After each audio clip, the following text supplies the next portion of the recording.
Hello students, welcome to my channel Vidyasagar Online Mathematics Classes. So let us start lecture number 11th.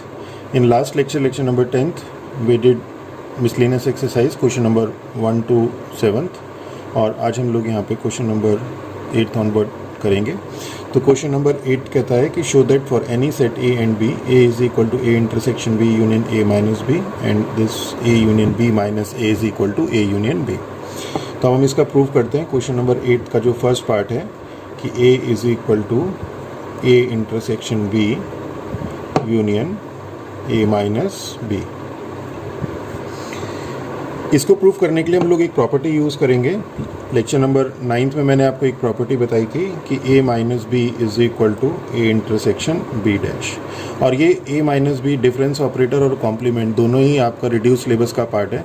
तो ये question आपका basically reduce syllabus का part है. जो student सिर्फ class 11th की preparation करना चाहते हैं वो इसको ना करें, और अगर आप कॉम्पिटिटिव एग्ज़ाम्स को साथ लेकर चलना चाहते हैं तो आप इसे कंटिन्यू करें, क्योंकि ये रिड्यूस सिलेबस सिर्फ सेशन 2021 के लिए हुआ है. तो A इज इक्वल टू ये हमें प्रूव करना है. तो इसको प्रूव करने के लिए हम लोग राइट हैंड साइड लेते हैं. राइट हैंड साइड इसका लेते हैं कि A intersection B union A minus B. और जैसे अभी बताया A minus B is equal to क्या, A इंटरसेक्शन B डैश है. तो हम इसे A intersection B union A intersection B dash लिख देते हैं. ओके, अब एक तो ये, और एक प्रॉपर्टी में आपको डिस्ट्रीब्यूटिव लॉ आपको अच्छी तरह से याद होगा कि एक डिस्ट्रीब्यूटिव लॉ मैंने कराया था कि A intersection B union C बहुत जगह यूज़ भी हुआ. A intersection B union A intersection C. तो ये जो ब्रैकेट के अंदर वाला सिंबल है वो आपका बाहर आ जाता है. ओके,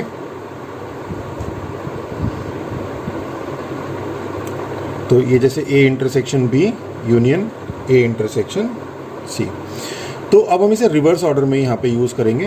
तो रिवर्स ऑर्डर का मतलब कि A intersection B union A intersection C अगर होगा तो A यहाँ पे आपके पास कॉमन आ जाएगा. देखिए A कॉमन आ गया और ये वाला इंटरसेक्शन और ये यूनियन आपका इस ब्रैकेट में चला गया. तो इसी तरह से यहाँ पे देखिए A intersection B union A intersection B dash है. तो हम इसे ऐसे लिख सकते हैं A intersection B union B dash. Here we simply apply distributive property.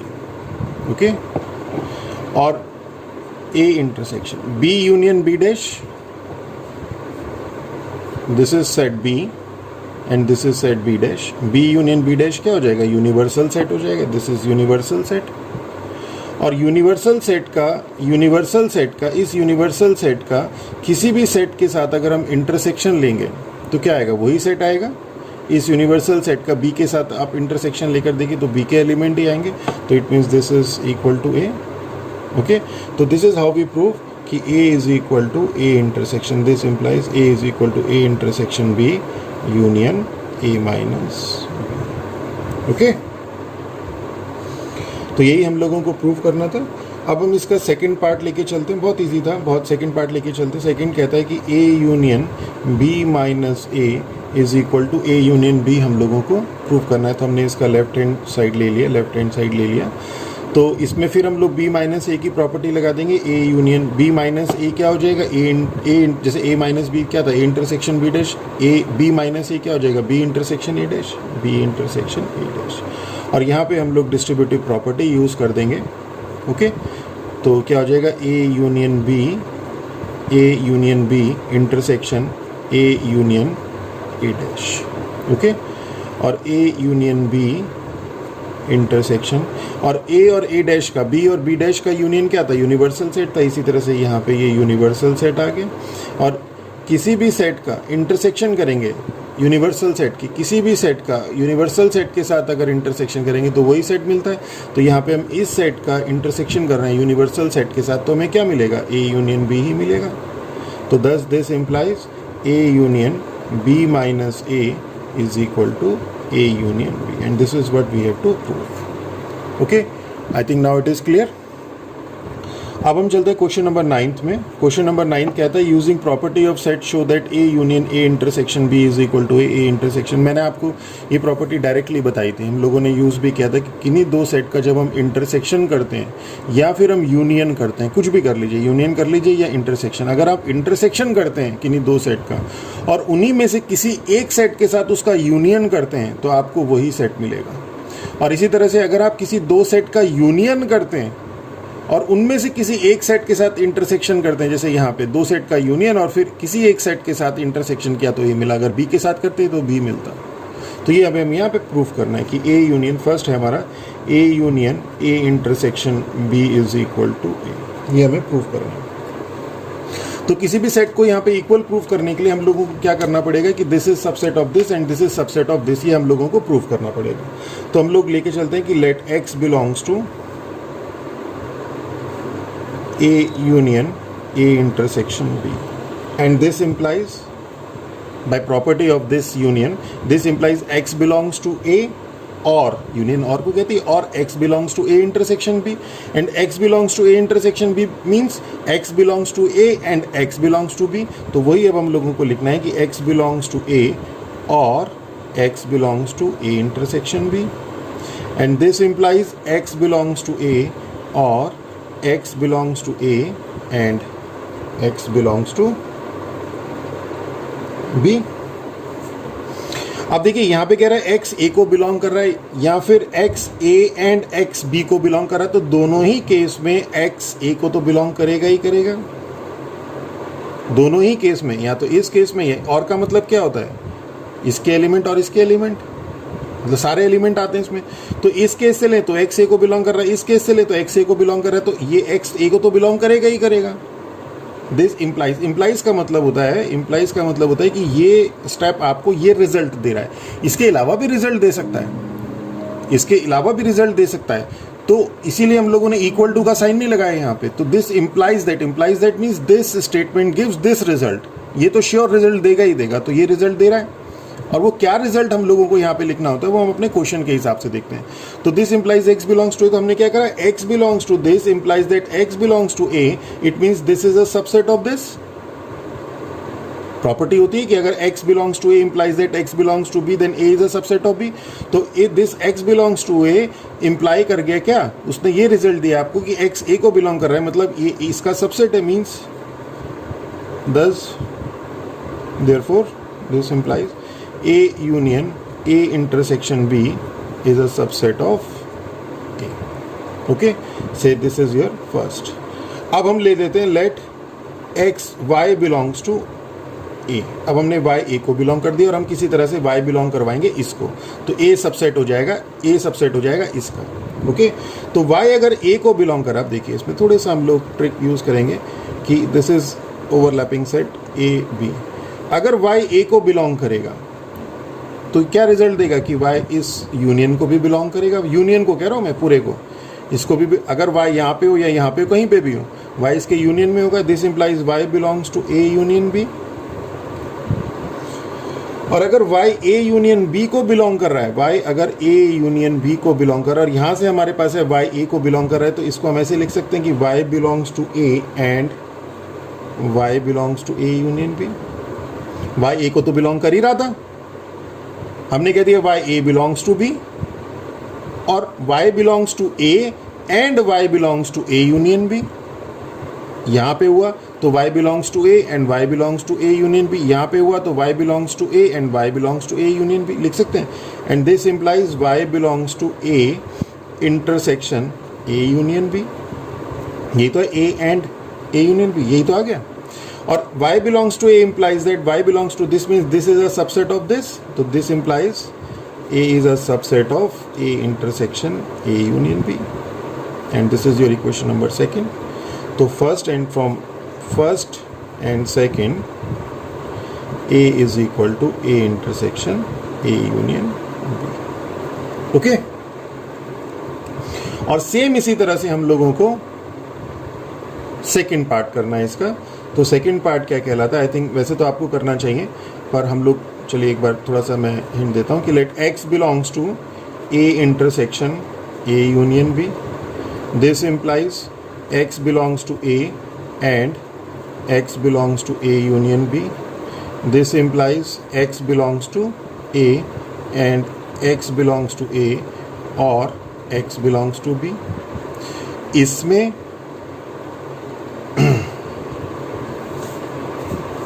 और इसमें नहीं, ये ए इंटरसेक्शन, इसमें हम लोग डिस्ट्रीब्यूटिव प्रॉपर्टी पहले अप्लाई करेंगे। इसमें हम लोग पहले, क्योंकि ए एंड आ गया ना, तो दिस एंड दिस मतलब इंटरसेक्शन वाला पार्ट आ जाएगा। तो इसमें पहले हम लोग डिस्ट्रीब्यूटिव प्रॉपर्टी अप्लाई करते हैं कि this x belongs to A intersection A union B, और एक्स तो हमने, this implies x belongs to A intersection A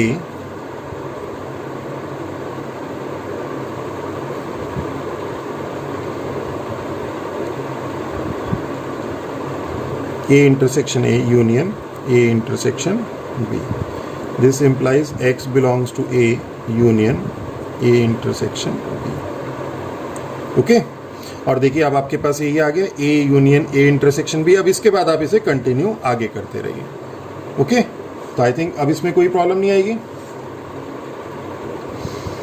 ये बेसिकली हम इसे इस तरह से भी कर सकते थे। इस तरह से करने का सिर्फ एक ये था कि हम लोग चूंकि इसे यहाँ पे कर चुके हैं, तो ये सेम चीज़ हमारे पास यहाँ पे आ गई कि x बिलोंग्स टू ए, देखिए x belongs to A union A intersection B. हम इस रिजल्ट को इसी फॉर्म में लेके आ गए by using just distributive property. तो ये तो मेथड 1 था। इसके आगे आप कंटिन्यू कर दीजिए एज पार्ट फर्स्ट। और इसको अगर आप सेपरेटली करना चाहते हैं तो सेपरेटली भी कर सकते हैं। चलिए सेपरेट करके दिखाते हैं इसको कि पेज नंबर 2 और ये था आपका सेकंड पार्ट था A intersection A union B is equal to A. तो let x belongs to A intersection A union B. तो this implies x belongs to A and x belongs to A union B.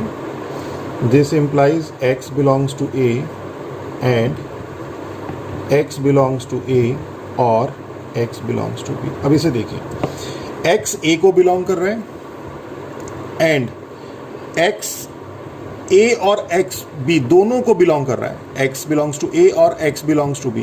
तो अगर हम इन दोनों condition, तो यहाँ से क्या निकल के आएगा, यहाँ से निकल के आएगा कि x A को तो बिलोंग कर ही रहा है, x A को तो बिलोंग कर ही रहा है, एंड इधर से निकल के आ रहा है x A को बिलोंग कर रहा है।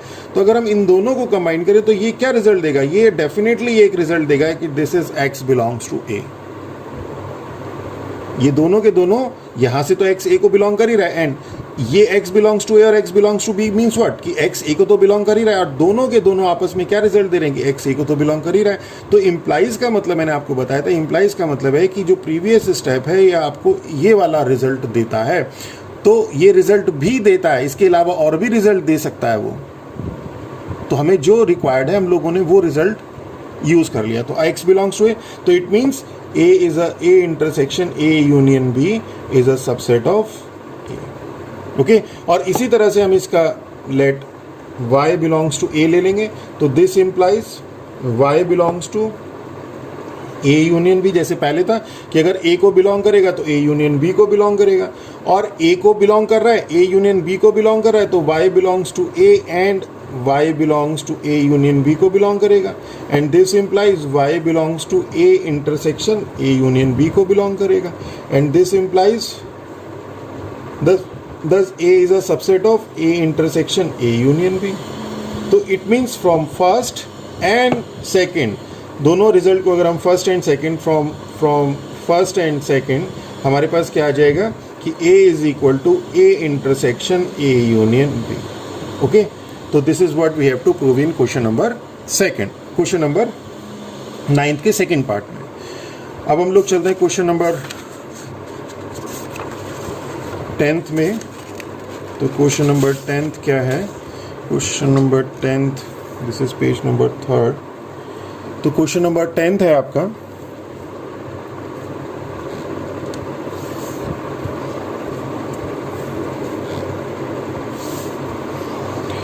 कि show that A intersection B is equal to A intersection C need not imply B is equal to C. तो अगर ऐसा है तो इसका मतलब B is equal to C जरूरी नहीं है, हो भी सकता है। नीड नॉट इम्प्लाई मीन्स हो भी सकता है और नहीं भी हो सकता है। तो इसको यूज़ करते हुए हमें ये बताना है कि b is equal to C हो भी सकता है और b is equal to C नहीं भी हो सकता, means b is not equal to C.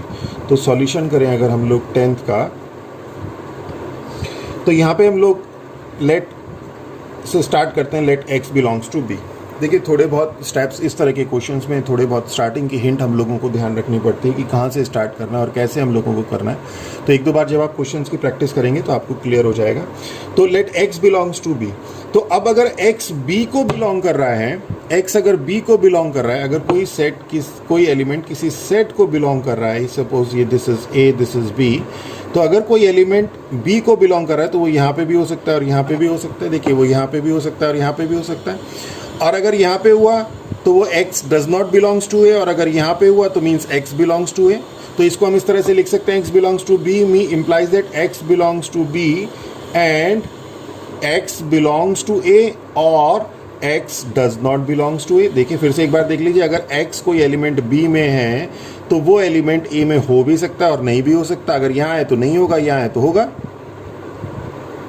Okay, तो इसको अगर हम कंबाइन करके लिखें तो x belongs to b and x belongs to a और x belongs to b and x does not belongs to a, and this implies x belongs to b and x belongs to x। एक b को भी belong कर रहा है, a को भी belong कर रहा है, मीन्स इंटरसेक्शन वाले पार्ट में means x belongs to a intersection b, और x b को तो बिलोंग कर रहा है पर a को बिलोंग नहीं कर रहा है, यानी कि इस पार्ट में कहीं पे होगा, यानी कि इंटरसेक्शन को बिलोंग नहीं करेगा। b को तो बिलोंग कर रहा है पर a को बिलोंग नहीं कर रहा, मीन्स इस वाले पार्ट में तो श्योर है कि नहीं होगा, means x does not belongs to a intersection b। और a इंटरसेक्शन b किसके बराबर है? a इंटरसेक्शन c के बराबर है। तो x बिलोंग्स टू c और x does not belongs to c।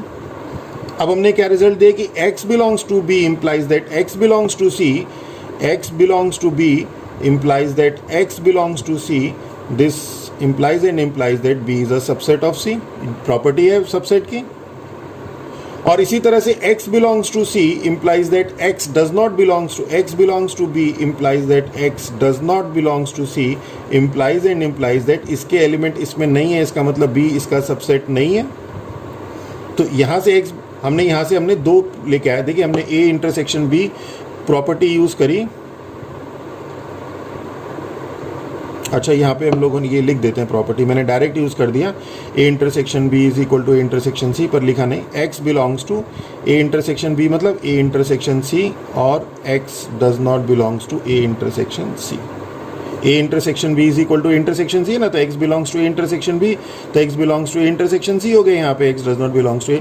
और a इंटरसेक्शन c का मतलब क्या हो गया? a इंटरसेक्शन c का मतलब x a इंटरसेक्शन c को बिलोंग कर रहा है तो मीन्स C को बिलोंग करेगा। अब यहाँ पे B और C आ गए, B और C आ गए, A और C आ गए, A और C आ गए। ओके, तो अगर A इंटरसेक्शन C को बिलोंग कर रहा है, अगर A इंटरसेक्शन C तो C को बिलोंग करेगा, और अगर A इंटरसेक्शन C को बिलोंग नहीं कर रहा है तो मीन्स C को बिलोंग नहीं करेगा। ओके, इसी तरह से हम लोग नेक्स्ट पार्ट में चलते हैं कि लेट, अब हम लेते हैं लेट, अगर इस अभी भी समझ नहीं आया तो इसी तरह से हम लोग नेक्स्ट करेंगे let y belongs to c। देखिए y अगर c को बिलोंग करेगा तो क्या कहेंगे हम? y belongs to c and y belongs to a और y does not belongs to a। This implies y belongs to c and y belongs to a और y belongs to c and y does not belongs to a। ठीक है, अब इसे समझ लेते हैं। चलिए एक बार कि this is A, this is C, this is A, this is C। तो y belongs to C and y belongs to A, y belongs to C and y belongs to A मतलब A इंटरसेक्शन C, तो पता ही आपको y belongs to A intersection C और y C को तो belong कर रहा है पर A को बिलोंग नहीं कर रहा, मीन्स यहाँ पे कहीं होगा तो उसके इंटरसेक्शन में भी नहीं होगा, तो y does not belongs to A intersection C। और A इंटरसेक्शन C किसके बराबर है? A इंटरसेक्शन B के बराबर है, तो y belongs to A intersection B और y does not belongs to A intersection B। अब अगर कोई सेट कोई एलिमेंट इंटरसेक्शन में बिलोंग नहीं करेगा, अगर इंटरसेक्शन में बिलोंग करेगा, अगर इंटरसेक्शन में बिलोंग करेगा तो दोनों में बिलोंग करेगा, तो इसे हम लिख सकते हैं y बिलोंग्स टू b। और अगर इंटरसेक्शन में बिलोंग नहीं कर रहा है, अगर इंटरसेक्शन में बिलोंग नहीं कर रहा है तो इट मीन्स ए सी में तो बिलोंग कर ही रहा था, सी में तो बिलोंग कर ही रहा था, तो और y does not belongs to b। देखिए इसे हम यहां से समझते हैं कि अगर ये आपका सपोज दिस इज ए, अब दिस इज वो एक्चुअल में सेट बदल गया ना ए सी, अब हमने यहाँ से देखा था उसके तुरंत बाद अब हम इसे रिवर्स ऑर्डर में देखने लगे तो वो आप विजुलाइज नहीं कर पा रहे। अब आप इसे विजुलाइज के लिए इस स्टेप के लिए यहाँ से देखिएगा, ठीक है। इस वाले स्टेप को तो यहाँ से समझ गए, इस वाले स्टेप को यहाँ से समझिएगा। ए इंटरसेक्शन बी में बिलोंग कर रहा है, ए इंटरसेक्शन बी में बिलोंग कर रहा है, मीन्स बी में बिलोंग करेगा, मीन्स बी में, सी में तो बिलोंग कर ही रहा है, सी में तो बिलोंग कर ही रहा है। अब अगर ए इंटरसेक्शन बी में बिलोंग करता है तो क्या करेगा, वो बी में बिलोंग करेगा, दोनों में ही बिलोंग करेगा। हमने यहाँ पे बी देख लिया कि बी में है कि नहीं। और अगर आपका ए इंटरसेक्शन बी में बिलोंग नहीं कर रहा है, ए इंटरसेक्शन बी में बिलोंग नहीं कर रहा है, तो इट मीन्स बी में भी बिलोंग नहीं करेगा, इट मीन्स बी में बिलोंग नहीं करेगा, क्योंकि ए में तो वो बिलोंग कर ही रहा है, ए में तो वो बिलोंग कर ही रहा है, तो it means this implies y belongs to, अब y belongs to c implies that y belongs to b, तो मीन्स क्या हो गया, c is a, y belongs to c implies that y belongs to b implies that c is a subset of b, and y belongs to c implies that y does not belongs to b implies that c is not a subset of b। तो ये हो गया आपका a, ये हो गया आपका b, ये हो गया आपका c, ये हो गया आपका d। ओके, तो from a and c b is equal to c, b is a subset of c is a subset of b, and from b and d b is not equal to c।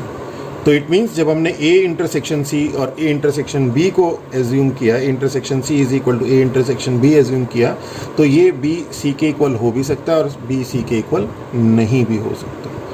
Okay, अब हम चलते हैं question number 11 में कि if a and b be two set, if a intersection b is equal to b intersection x, a intersection x is equal to b intersection x is equal to phi, and a union x is equal to b union x for some set x, हमें a is equal to b, ये दो condition दिए, this and this, हमें a is equal to b proof करना है। तो a intersection x is equal to b intersection x दिया हुआ है, हमें प्रूफ करना है। तो यहाँ पे हम लोग जो यूज़ करेंगे वो प्रॉपर्टी यूज़ करेंगे। अभी हमने जो इससे पहले क्वेश्चन प्रूफ किया था, हमने वहाँ पे किया था we have a is equal to a intersection a union b, तो a यूनियन b की जगह हम फॉर सम सेट x है x ले लेते हैं। ओके, तो ये तो हमें पता है कि दो सेट का यूनियन और उसका इंटरसेक्शन जिस सेट के साथ लेंगे वही आ जाएगा। अब a यूनियन x हमें गिवन है कि a union x is equal to a intersection b union x, यहाँ पे गिवन है a union x is equal to b union x, वो प्रॉपर्टी हमने यूज़ कर ली। और यहाँ पे हम डिस्ट्रीब्यूटिव प्रॉपर्टी लगा देते हैं कि a intersection b union a intersection x। Okay, और हमारे पास दिया हुआ है a intersection x is equal to a intersection x is equal to phi, तो a intersection b union phi, और किसी भी सेट का यूनियन करते हैं फाई के साथ तो वही सेट मिलेगा, a इंटरसेक्शन b ही मिलेगा। तो ये क्या आ गया, a is equal to this implies a is equal to a intersection b, ये हमारे पास आ गया। से दिस इज फर्स्ट। अब हम सेकंड लेके चलते हैं कि b is equal to b intersection b union x, same इसी तरह से। तो ये हो जाएगा b intersection b union x को लिख देंगे हम a union x given b union x is equal to a union x, और यहाँ पे हम डिस्ट्रीब्यूटिव प्रॉपर्टी लगा देंगे कि b intersection a union b intersection x, और b intersection a union B intersection X आपके पास, बी इंटरसेक्शन एक्स आपके पास फाइनल सेट हो जाएगा, और बी इंटरसेक्शन किसी भी सेट का यूनियन फाई के साथ लेंगे तो वही सेट आएगा बी इंटरसेक्शन ए या ए इंटरसेक्शन बी लिखें, तो this is B is equal to, ये सेकंड हो गया, तो A is equal to A intersection B और B is equal to A intersection B, तो फ्रॉम फर्स्ट एंड सेकंड क्या कहेंगे, A is equal to B. Okay, now I think it is clear. अब हम चलते हैं question number 10th 11th।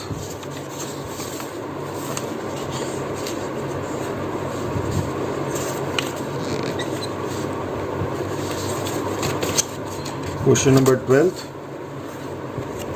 Page number 4th। Question 12 क्या कहता है, find set A B and C such that A intersection B, B intersection C और A intersection C are non empty. मतलब हमें 3 सेट निकालने हैं ए बी सी, जिसमें इनका इंटरसेक्शन तो नॉन एम्प्टी हो और इसका इंटरसेक्शन, तीनों का जब इंटरसेक्शन करें तो फाई आ जाए। तो हमें सेट निकालना है, मतलब एग्जाम्पल से हम लोगों को इसको करना है। तो हम लोग ए एज्यूम कर लेते हैं 1 2, बी, अब बी और सी का इंटरसेक्शन एम्प्टी नहीं होना चाहिए तो 2 और 3 ले लेते हैं, और सी ऐसा सेट होना चाहिए जिसका बी के साथ भी और सी ए के साथ भी इंटरसेक्शन जो है वो एम्प्टी ना हो। तो एक एलिमेंट इसमें से ले लेते हैं और एक एलिमेंट इसमें से ले लेते हैं, तो 1 और 3 ले लेते हैं। तो इससे क्या निकल के आ जाएगा कि ए इंटरसेक्शन बी, देखिए आ गया, ए इंटरसेक्शन बी हो गया 2, बी इंटरसेक्शन सी हो गया आपका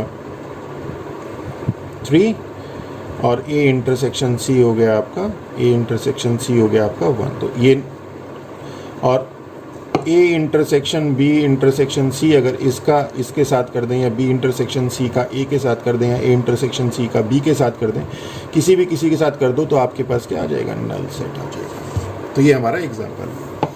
आप क्वेश्चन नंबर 13 करते हैं कि in a survey of 600 student in a school, in a survey of 600 students का आपने सर्वे किया एक स्कूल में, तो कार्डिनलिटी यहाँ पे आ रही है, कार्डिनलिटी वाले लैंग्वेज क्वेश्चंस हैं ये हमारे मिसलिनियस एक्सरसाइज के।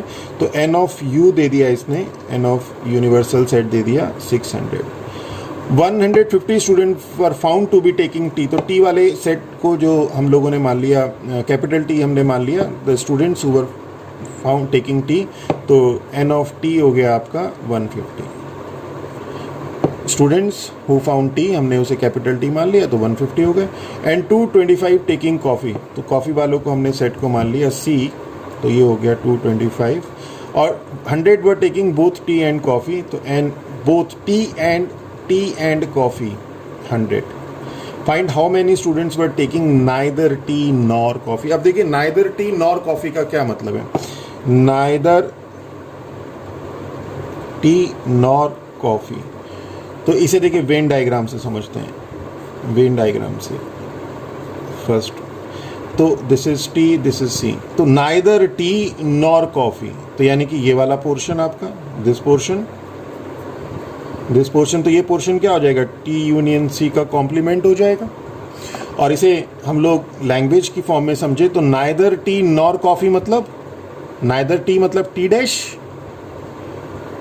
Nor coffee means C dash, और नॉर यहाँ पे नाइदर के साथ जब नॉर लगता है तो इट मीन्स होता है एंड।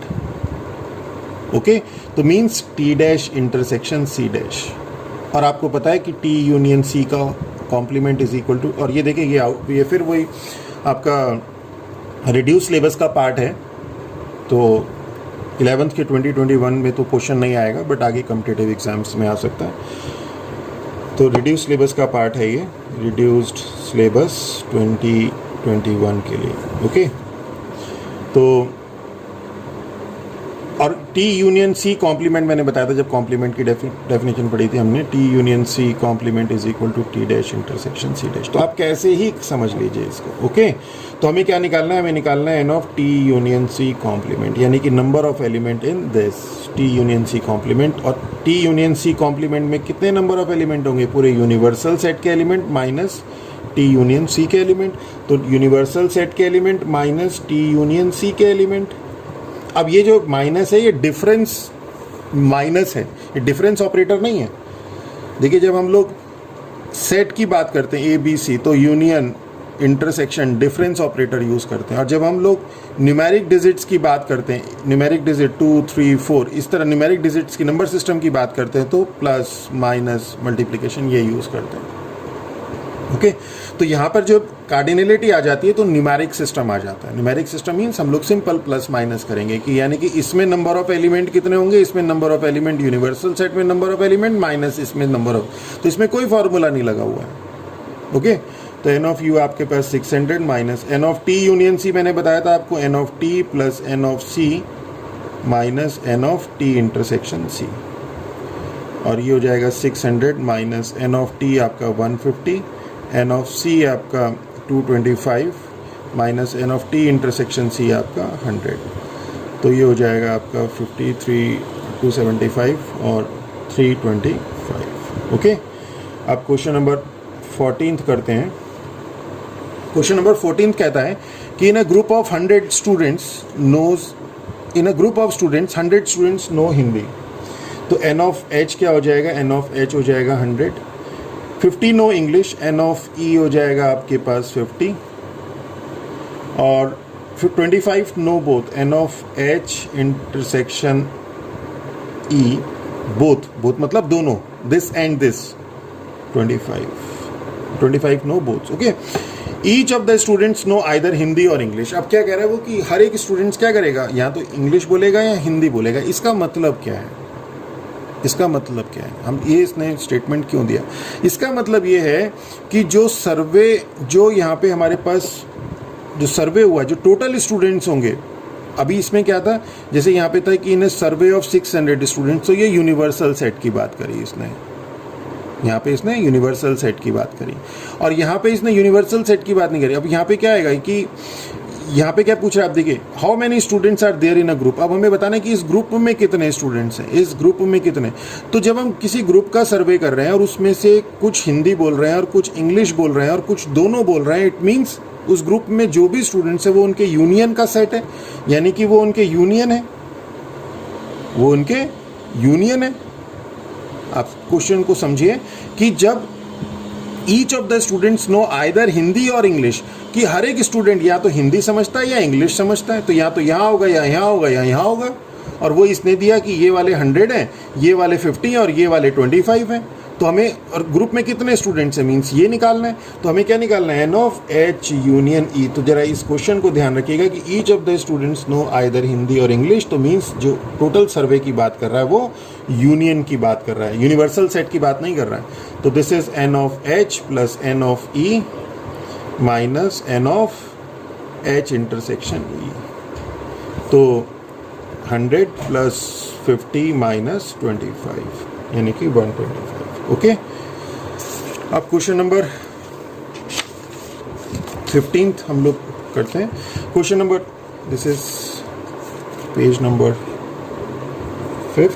क्वेश्चन नंबर 15 क्या कहता है कि इन ए सर्वे ऑफ 60 पीपल, अब सर्वे हुआ 60 पीपल का, सर्वे हुआ 60 पीपल्स का, it was found 25 people read news paper H. तो अब हम 15 करते हैं, अब डायरेक्ट इसे करते हैं, N of H 25, N of T 26, this 26 read newspaper T, और I, N of I 26 read both H and I, N of H intersection I is equal to 9, N of H intersection T is equal to 11, N of T intersection I is equal to 8। देखिए 8 read both T and I and 3 read all the 3 newspaper, all the 3 मतलब N of H intersection T intersection I is equal to 3। तो हमें first बताना है the number of people who read at least one newspaper, at least one newspaper। अब देखें at least one newspaper means what, ये हम when diagram से समझने की कोशिश करते हैं। एटलीस्ट यहाँ वाला देखिए, ये वाला पार्ट, ये एटलीस्ट वन न्यूज़पेपर में आएगा, आएगा। ये वाला पार्ट एटलीस्ट वन न्यूज़पेपर में आएगा, आएगा। ये वाला पार्ट एटलीस्ट वन न्यूज़पेपर में आएगा, आएगा। ये वाला पार्ट एटलीस्ट वन न्यूज़पेपर में आएगा। यानी इसके अंदर कोई ऐसा पार्ट है जो एटलीस्ट वन न्यूज़पेपर में ना हो, नहीं। इसका मतलब क्या है, एटलीस्ट, तो इसका मतलब ये जो यूनियन है एन ऑफ, इसका मतलब हो गया कि N of H union T union I. एक तरीका तो ये है समझाने का, एटलीस्ट वन न्यूज़पेपर को हम कैसे समझेंगे। तो एटलीस्ट वन न्यूज़पेपर को यहाँ पे भी हो सकता है, यहाँ हो सकता है, यहाँ हो सकता है, यहाँ हो सकता है। ये सारे पार्ट जो है एटलीस्ट वन न्यूज़पेपर को कवर कर रहे हैं। ये तो नहीं कर रहा है, यहाँ पे तो कोई भी नहीं है, तो इसको छोड़ के ये वाला सारा पार्ट क्या कर रहा है, एटलीस्ट वन न्यूज़पेपर को कवर कर रहा है। ओके, तो यानी कि N of H union T union I हम लोगों को निकालना है। ओके, इसका डायरेक्ट फॉर्मूला हमारे, दूसरा तरीका देखते हैं। एटलीस्ट वन न्यूज़पेपर का मतलब क्या है, या तो 1 या 2 या 3। तो 1 करेगा तो इसमें से कहीं हो सकता है, 2 करे तो इसमें से कहीं हो सकता है, इसमें और इसके में भी हो सकता है, और 3 का मतलब यहाँ पे भी कहीं हो सकता है। तो इस तरह से भी समझ सकते हैं। तो आई थिंक पहला वाला मेथड इज़ वेरी क्लियर कि एटलीस्ट वन न्यूज़पेपर मीन्स, आप देखिए स्पेस, देखिए कि ये वाला स्पेस यहाँ पे भी हो सकता है, यहाँ वाला भी जो है एटलीस्ट वन न्यूज़पेपर को कवर करेगा, ये वाला पार्ट भी, ये कोई सा भी पार्ट ले ले एटलीस्ट वन न्यूज़पेपर को कवर करेगा। मतलब पूरा का पूरा जो यूनियन है इन तीनों सेट का, वो इस पार्ट को कवर कर रहा है।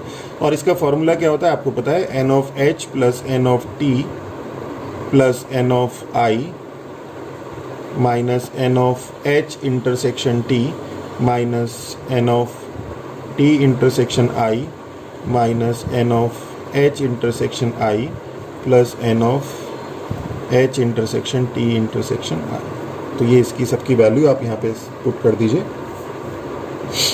ओके, तो ये हो जाएगा 25 प्लस 26 प्लस 26 माइनस, यहाँ सीधे लाइन से कर दी, -9 माइनस, सीक्वेंस हो सकता है थोड़ा ऊपर नीचे हो तो उससे कोई फ़र्क नहीं पड़ेगा, वैल्यू सारी हमारी आनी है। तो 25 26 26 52 20 28, तो दिस बिकम 52। ओके, इसी का सेकंड पार्ट करते हैं। अब सेकंड पार्ट देखिए, the number of people who read exactly one newspaper. बहुत अच्छा क्वेश्चन है, एग्जैक्टली वन का मतलब क्या है, देखिए इसमें से कौन सा स्पेस ऐसा है जो एग्जैक्टली वन है। तो अगर आप ध्यान से देखें तो ये वाला पार्ट, ये एग्जैक्टली वन पेपर है, ये वाला पार्ट ये एग्जैक्टली वन है, और ये वाला पार्ट ये एग्जैक्टली वन है।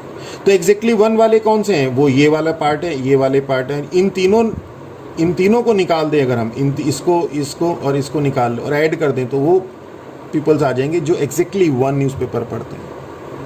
अब इस पार्ट को निकालना है, ये एच, ये टी, ये आई, इस पार्ट को निकालना है। अगर आपको इस पार्ट को निकालना है, तो इस पार्ट को निकालना है, तो कैसे निकालेंगे, देखिए exactly one newspaper is equal to, इस पार्ट को निकालना। तो इस पार्ट को निकालने के लिए हमने पूरा पार्ट ले लिया, एन ऑफ एच ले लिया, माइनस, इसमें से माइनस कर दिया ये वाला पार्ट यानी कि एच इंटरसेक्शन टी, और ये वाला पार्ट यानी कि एच इंटरसेक्शन आई। एक बार समझ लीजिएगा, N of H intersection T minus N of H intersection I. ठीक है, अब जब हमने ये वाला पार्ट माइनस किया और ये वाला पार्ट माइनस किया, तो आप देखिए ये वाला पार्ट आपने 2 बार माइनस कर दिया, ये वाला पार्ट माइनस किया और ये वाला पार्ट माइनस किया, तो ये वाला पार्ट आपने 2 बार कर दिया। तो 2 बार कर दिया तो एक बार हम प्लस कर देंगे, n of H intersection T intersection I. Okay, इसी तरह से हमें एन ऑफ टी वाला निकालना है। एन ऑफ टी के लिए T intersection H, T intersection आई सब्ट्रैक्ट कर देंगे, और ये 2 वाला है, 2 बार कर दिया सब्ट्रैक्ट, तो ये वाला पार्ट हम एक बार ऐड कर देंगे, यानी कि N of t minus N of T intersection h minus N of T intersection i plus N of h intersection t intersection i। इसी तरह से plus N of i minus N of i intersection h minus N of i intersection t plus N of h intersection t intersection i।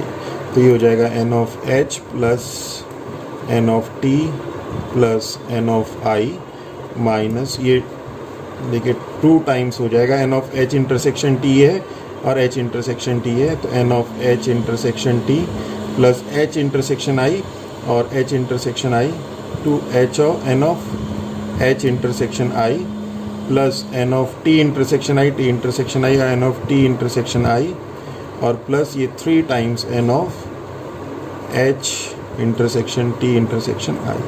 तो ये हो जाएगा आपका, अब इसे आप वैल्यू पुट कर दीजिए, तो ये हो गई आपकी 25 plus 26 plus 26 minus 2 times 11 plus 8 plus 3 times 3, और दिस इक्वल टू 26 52